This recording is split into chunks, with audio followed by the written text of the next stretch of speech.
Hello class, this is a video recording of chapter 17 of the personal finance text, and the chapter is titled Investing in Mutual Funds, Commodities, Real Estate, and Collectibles.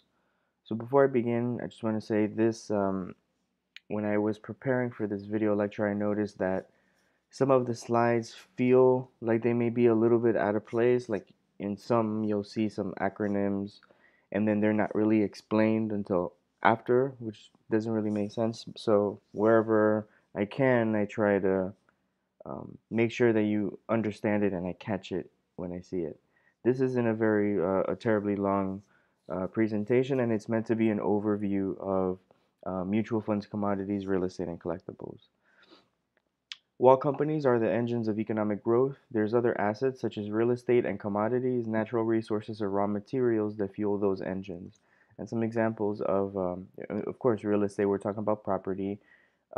Commodities, natural resources, we're talking about oil, copper, things of that nature, which also help to ensure economic growth.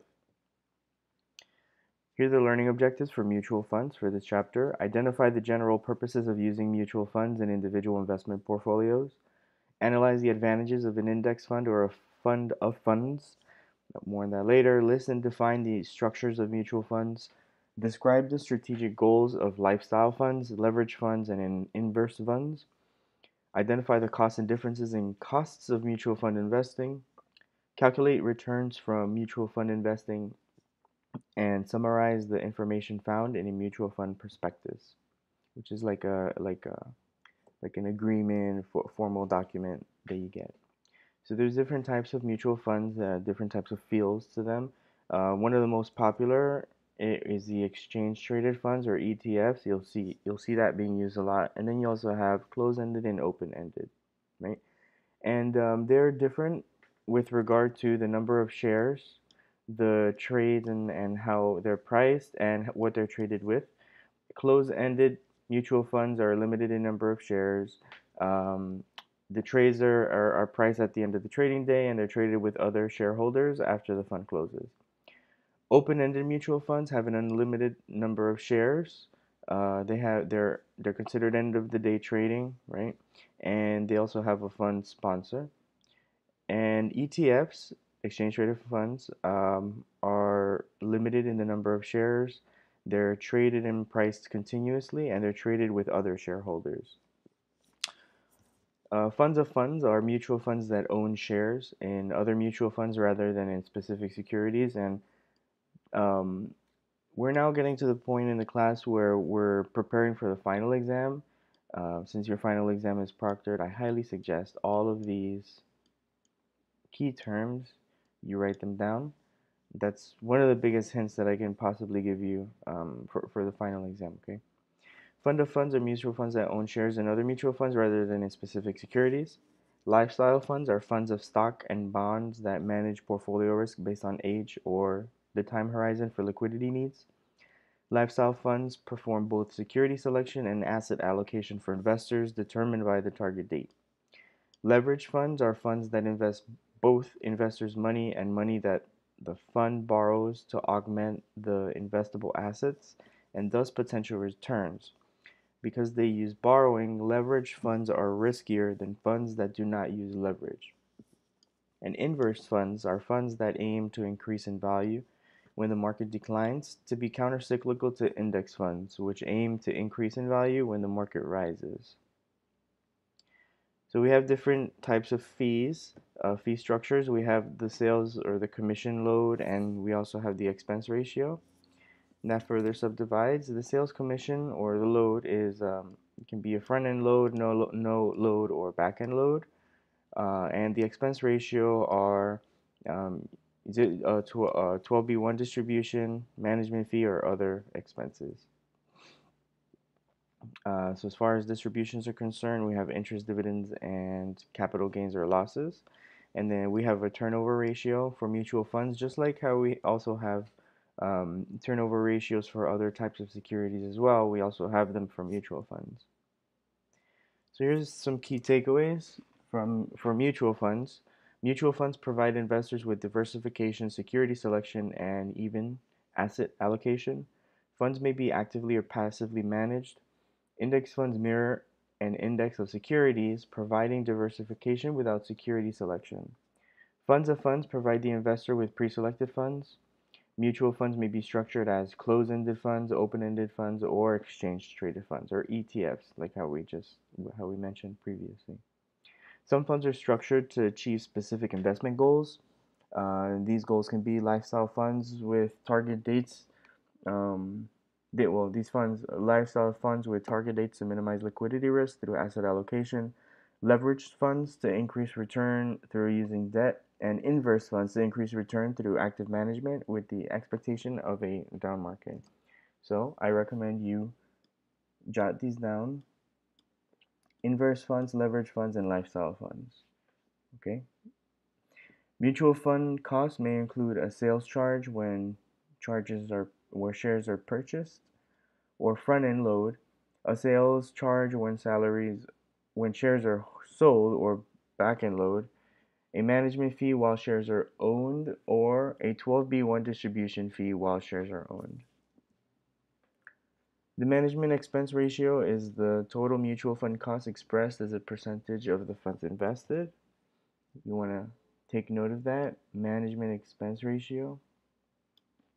Fees vary by fund sponsor, fund strategy, and fund sales.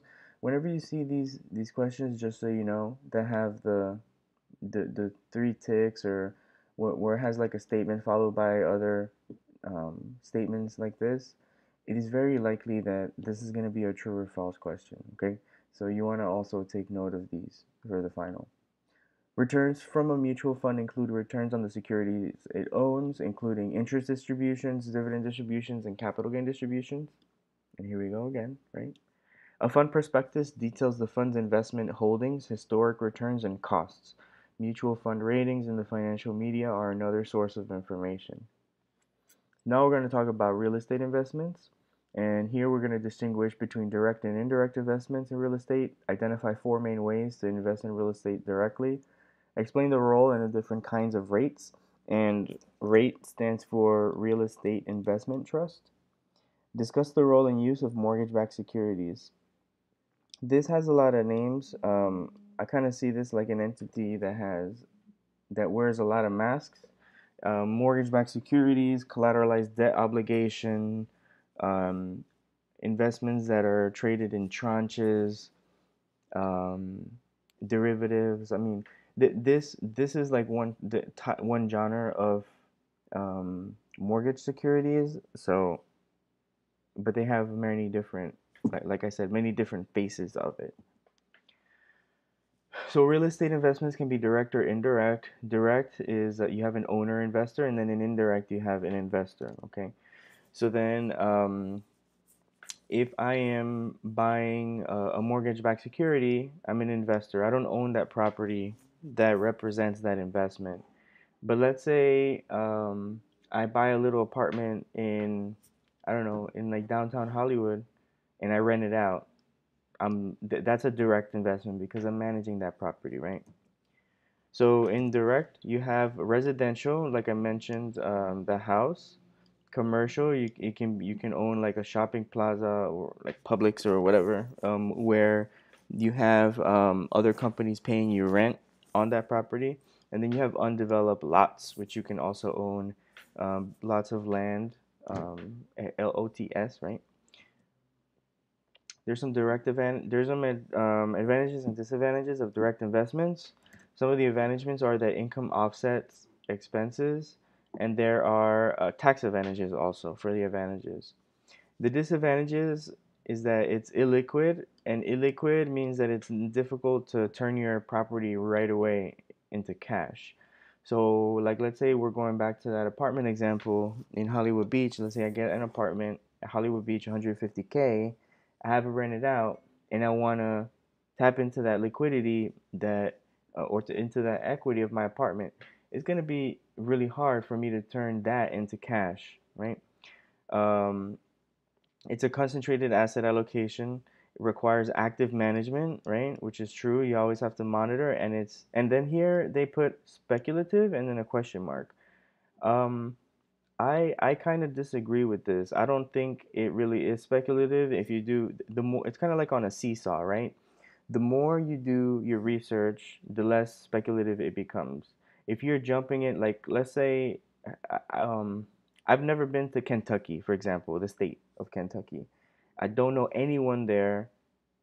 I don't know what the landscape looks like. I don't know the people. I don't know the markets. I don't know what stores they have, where people shop. I don't know the culture of how people go about their lives in the state of Kentucky. So let's say I find an apartment online and I just buy it, right? And I just do the transaction from afar without knowing anything about that market.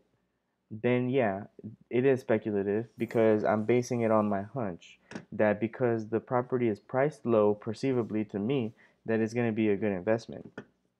So you want to make sure that you don't make the mistake of jumping into an investment, a real estate investment that may be that may not be very thoroughly researched. And something similar happened to me a couple years ago when my family and I looked into property a little further north, into North Florida. And thankfully we were able to rid ourselves of the property, but we perceived the property to be much lower in price than what it is in Broward. And yeah, Broward is a little overpriced when it comes to property. Typically, you're supposed to pay about 30% of your income into property or housing, but that's not the case in Broward, especially closer by the beach. So now you have, it's a lot more expensive, and income isn't particularly that high in Broward either. So, but we perceived it to be a good investment because of the price of the house, and it actually didn't work out, and the property sat for a while it was vacant for a while. We did get some tenants, thankfully, but it was speculative because we didn't do our research. So you learn from mistakes, you learn from mistakes of others. So um, don't let speculation be an element in your decision of making real estate investments. Make sure you know your market and that you have access. So then here again we got residential, commercial, undeveloped, indirect real estate investments. So indirect can be syndicate or limited partnership. A rate, which is real estate investment trust. You got equity, mortgage, and hybrid types of rates. We're not gonna get too much into that when it comes to this. Direct investments in real estate involve controlling ownership and direct management of the property. Indirect investment involves owning a share of a company that owns and manages the real estate. Indirect investments may be structured as a syndicate, a limited partnership, or a real estate investment trust. A rate or a real estate investment trust is designed as a mutual fund of real estate holdings. An equity rate invests in property, a mortgage rate invests in real estate financing, and a hybrid rate does both. Okay? So an equity type of rate, write this down, invests in property. A mortgage rate invests in real estate financing, and a hybrid rate does both property and financing. All right. Mortgage-backed securities are another way to invest in real estate market by investing in its financing, but they are considered too risky for individual investors. So in the late 90s, early 2000s, we had a real estate boom, or as I like to frequently call it, a real estate bubble. And I don't know if you all remember, but there was like a very big boom in real estate students, a lot of real estate schools popping up, teaching you how to fix and flip property and all that stuff, particularly in the Tri-County area, in Broward, Miami-Dade, and West Palm Beach. So they were, these were things that were very common. It was very common to see this. So we were submerged, I think, as a society in real estate boom, and that it was the most solid investment ever. So that speculation drove property prices through the roof. And then what happened was that people, mostly with adjustable rate mortgages, weren't able to afford covering the defaults of people who started to default on their loans. And then just it was a system that just completely collapsed. There's a very interesting book, which is actually the U.S. government commission on the financial crisis of 2008. It's the entire report. It's nearly 900 pages long, but I read it for my dissertation study. If you want to pick it up from the library, maybe you're not interested in reading the whole thing, just in spending a year to read the whole thing, but it is very interesting to see how a lot of hands were in the cookie jar when it came to the real estate market, regulating it, how it was financed, and how banks. It's good to see like how the banks own the property and what owning the property actually means, and at the end of the day, you come to realize that when it comes to the bare minimum of the construction of a house and what you're paying for the house and the title and all that, it's a very complicated and very interesting system because it goes on and it even builds more onto that when it comes to investment. So if you own a house right now and you're paying mortgage on it, you don't know anything that's going on outside of you paying your house and hoping that you'll be able to pay it off pretty soon. Behind the scenes, there are investors that are betting on the opportunity, on the chance of you either paying your mortgage or not paying for it. And both sides of the table are going to make either side of the table is going to make a profit. If you default on your loan, one side of the investment of the real estate investment scheme is going to earn money, and if you do pay it, then the other side makes money. So it's very interesting and got out of control, and it's just interesting times that we're living in. I mean, we didn't live in the time of the Great Depression in the 20s and early 30s, but we did live through the dip of the financial markets, which was very heavily rooted in mortgage-backed securities because it was perceived in the aggregate to be a very solid and stable investment until too many stakeholders jumped in and it became unmanageable. So there's also documentaries on it on Netflix and stuff, so you can watch those. Commodities and collectibles learning objectives. This define and describe the characteristics and uses of derivative contracts. Explain the roles of precious metals in an investment portfolio. Describe the methods available to individual investors in making commodity investments, and compare and contrast the advantages and disadvantages of using collectibles in an individual investment portfolio. So commodities and collectibles, there are commodities or raw materials such as agricultural products, right? Like wheat and rice and stuff like that. Metals, energy resources, like uranium currencies, etc. They go into producing goods and services. Investing in commodities is a way to profit directly from the raw material rather than from its products.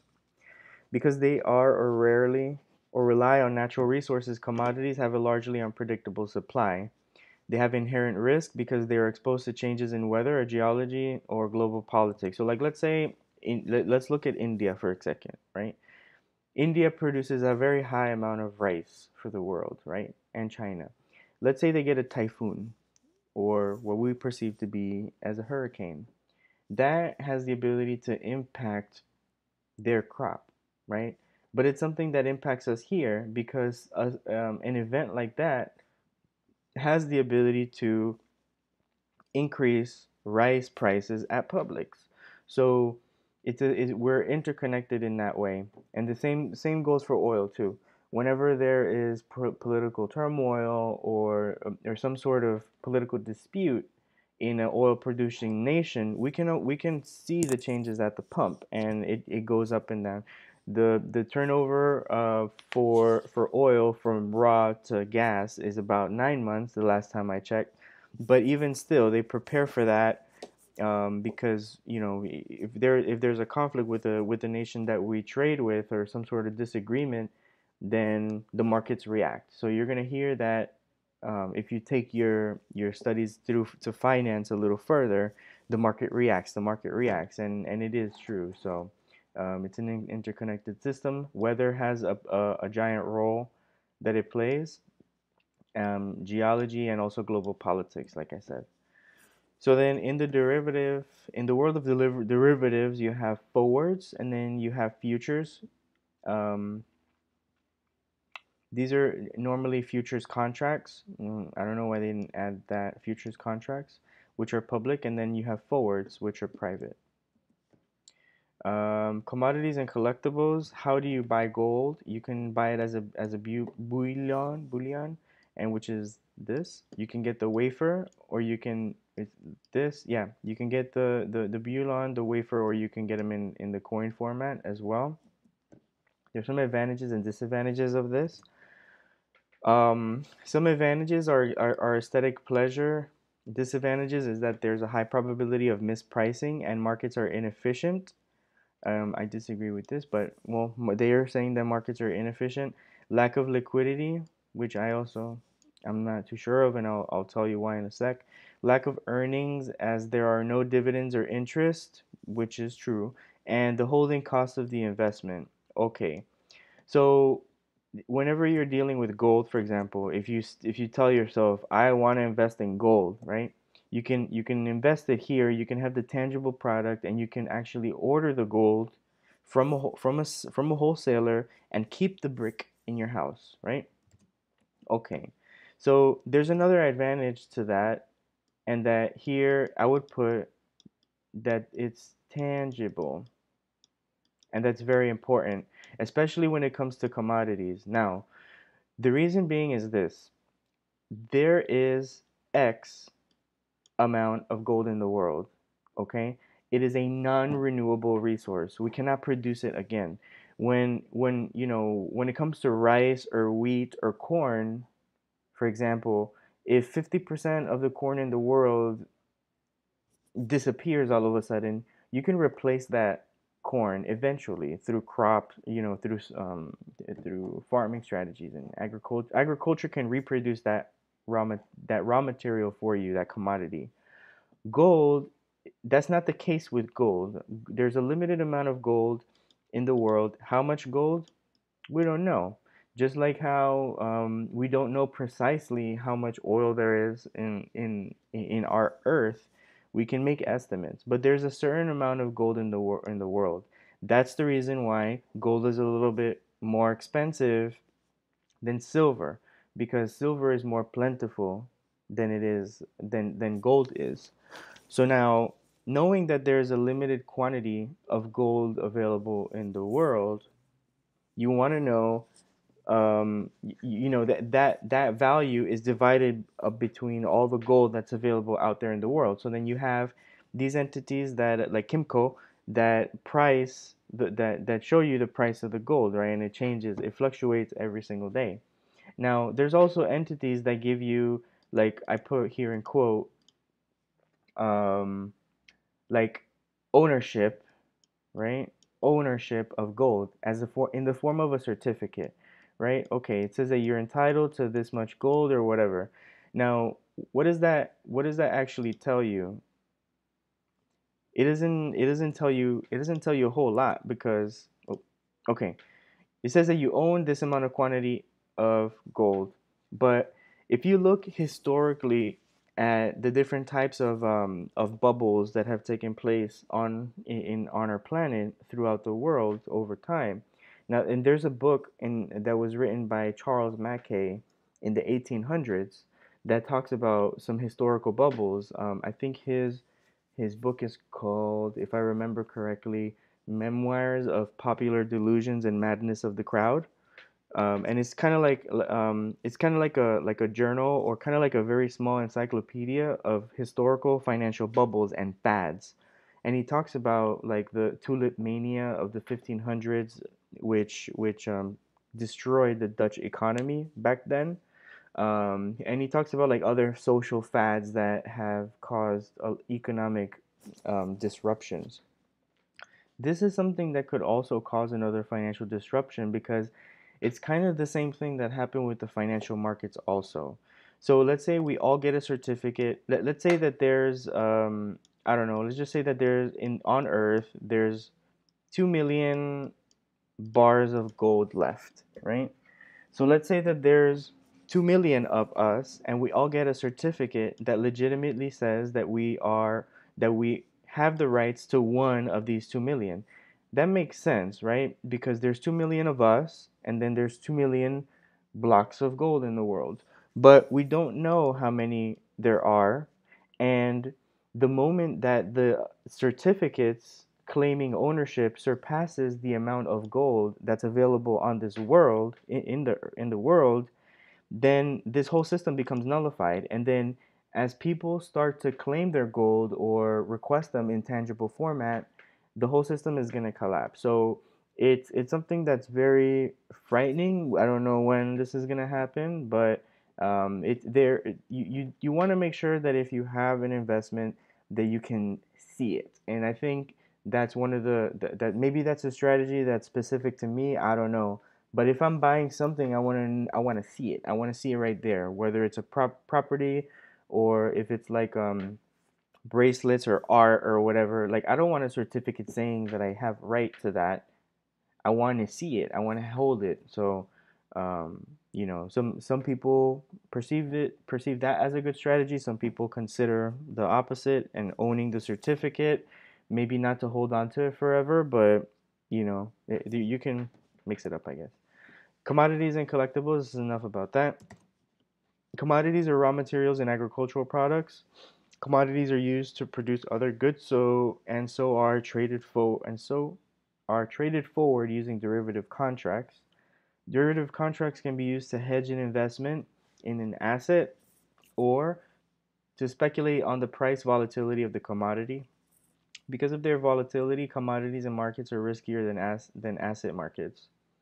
Precious metals, especially gold, are often used to lower portfolio risk by providing a hedge against inflation.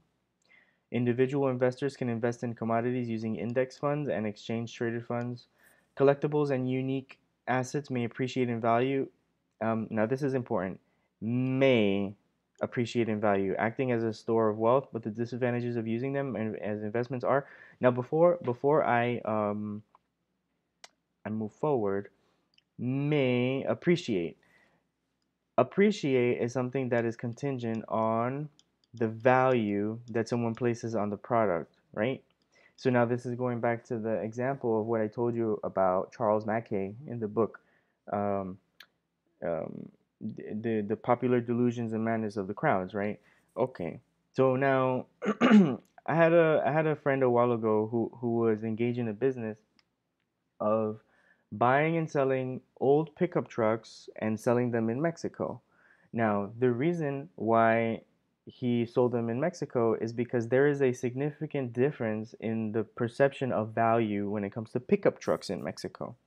Now, let's say we have a 1999 Ford F-150, right? We've seen them around. So if you compare two pickup trucks, the 1999 Ford F-150 and the 2005 Ford F-150, which one do you think is going to cost more money? This one, right? Here in the US. Well, the opposite is true in Mexico. The older the pickup truck, the more reliable it is perceived in Mexico. And that is the aggregate sentiment of them. That is their aggregate perception when it comes to pickup trucks.